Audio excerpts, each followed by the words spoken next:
In this video, we're going to break down and explain the latest spoilers from the Blue Lock manga, Chapter 303. Overall, this chapter focuses entirely on the U20 World Cup, from the location of the tournament to the total number of participating countries. Not only that, within the same chapter, we also get a glimpse of the silhouettes of 11 next-generation players who are considered the strongest in the world, along with their countries of origin. So, without further ado, let's dive right into the main discussion. On the very first page, we see Biratsuta, who is celebrating his success by shouting, "Finally! This is massive! Thanks to the marketing strategy of Blue Lock TV that I created, Japan has made an enormous profit. The total revenue from merchandise sales and paid subscriptions on their TV platform reached $500 million, or around 78 billion yen. Thanks to this success, Japan's relationship with FIFA has grown stronger. In fact, due to this, Biratsuta managed to influence FIFA's decision, and as a result, the U20 World Cup will now be held in Japan, making it the sole host country." Then on the next page, Biratsuta heads straight to meet Igo. Even though he's made huge profits from the Blue Lock project led by Jinpachi Igo, Biratsuta still has a few complaints to make. One of them is about Nagi. In the original dialogue, Biratsuta says, "Igo, I acknowledge your accomplishments. Thanks to the success of Blue Lock, I was able to execute my plans easily. But right now, 3 names are going viral on social media. Isagi Yoichi, Michael Kaiser, Seishiro Nagi. And in Japan, the one getting the most complaints is you. Because you kicked Nagi out of the team. Nagi's fans are out of control. They are demanding that he be reinstated to the Japan U20 squad." Igo firmly replies, "No, I will never take him back. I don't need him at all. My goal is not profit, it's to make Japan the #1 team in the world. And I'll win this tournament as proof that Japan has changed. I am the god of the Blue Lock project.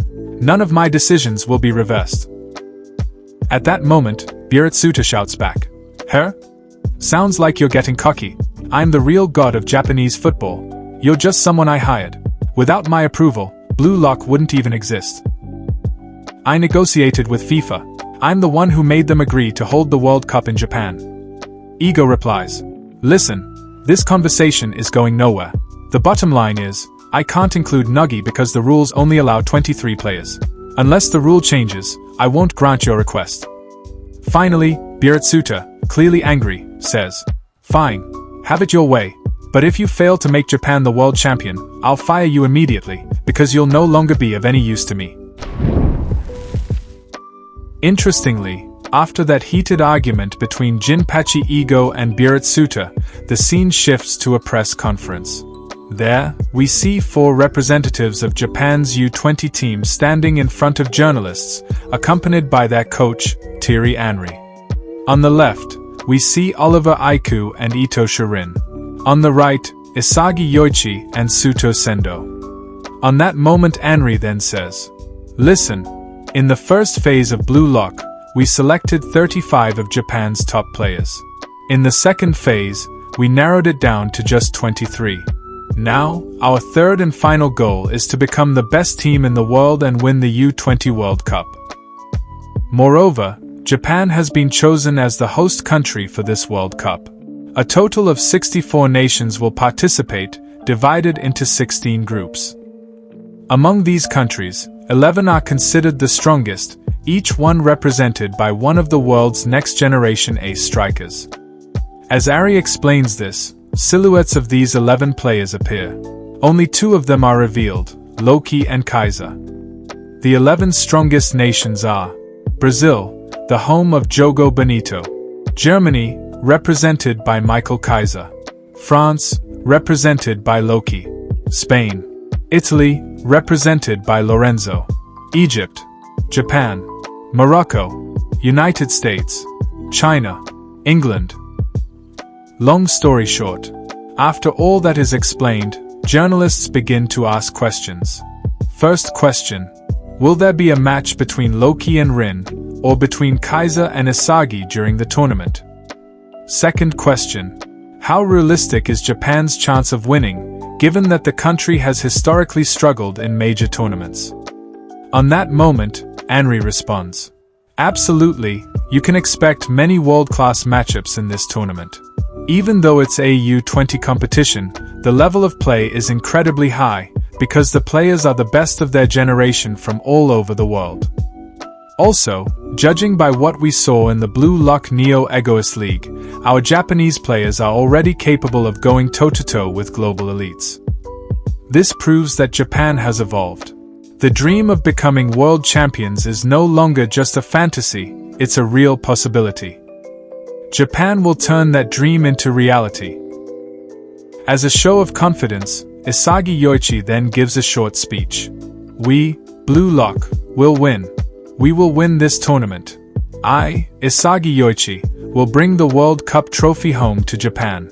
From now on, I'll make Japan the center of world football.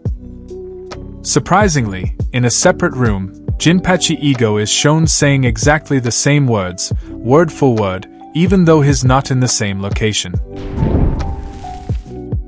In short, after the press conference wraps up and the list of participating countries is announced, the narrator of Blue Lock delivers one final line. Only 47 days remain until the U20 World Cup begins. And in the final panel, we see Nagi once again, playing video games. On his screen, a big message appears. Continue. Which means, well, you can guess what's coming next. Wow, what an exciting chapter. So, after we've gone through the full story and reviewed the latest Blue Lock chapter for this week, now, let's have a short discussion about who the possible real-life references are for the 11 best players of the new generation that will appear in the Blue Lock storyline.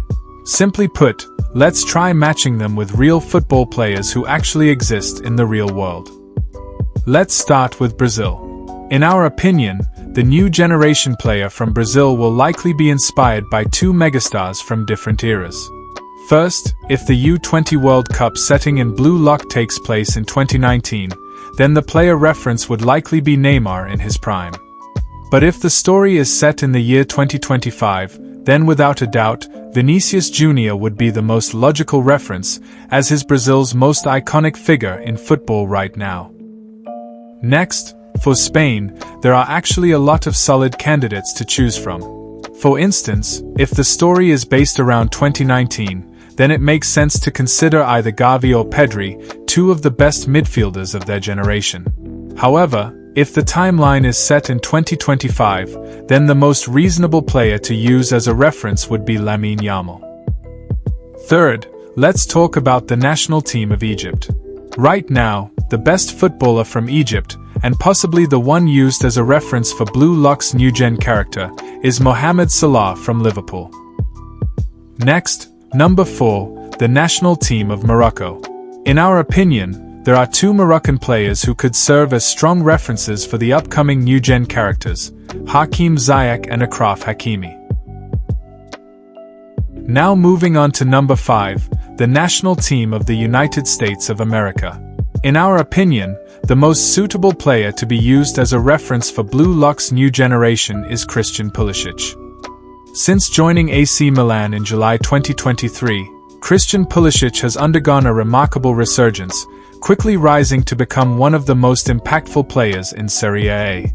During the 2024-25 season, Pulisic recorded 17 goals and 10 assists across all competitions, making it the most prolific European campaign ever achieved by an American male player.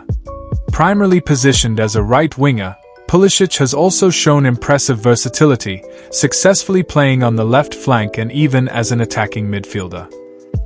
His pace, dribbling ability, and tactical awareness have become vital components of AC Milan's attacking strategies. Some standout moments from his time in Italy include scoring in the Derby della Madonnina against Inter Milan, as well as contributing decisive goals in both Serie A and European competitions.